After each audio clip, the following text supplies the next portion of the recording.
c'est historique. Bonjour Fabrice Delméda. Bonjour. Alors Fabrice, l'historien que vous êtes rend hommage ce matin à cet enfant du XXe siècle qui était Charles Aznavour. Bah oui, quand on pense à Aznavour, une voix, des mélodies, des paroles nous reviennent. Mais l'historien dispose aussi des images.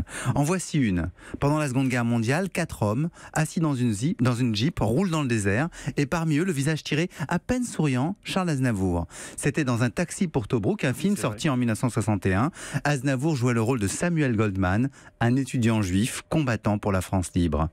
Aznavour a aimé les rôles qui frôlent l'histoire. Pour la guerre d'Indochine, en 1954, il incarnait un facteur parti à la guerre. L'homme n'était pas militariste, mais citoyen du monde. Sa philosophie humaniste s'est aussi déployée dans ses chansons, la plus significative, Les Émigrants. Ils ont bientôt créé un univers nouveau, sans sable, sans holocauste et sans ghetto.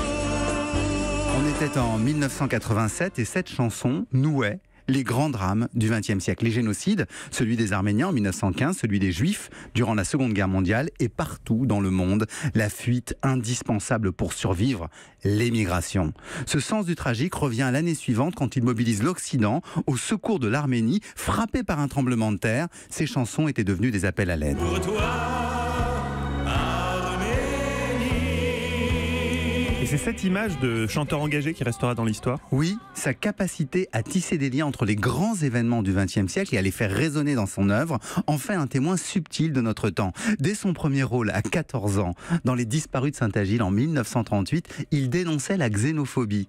C'était une comédie en noir et blanc, il y apportait son sens des contrastes. Ces traces seront précieuses pour les historiens du futur. Merci beaucoup Fabrice Delméda pour cet éclairage historique.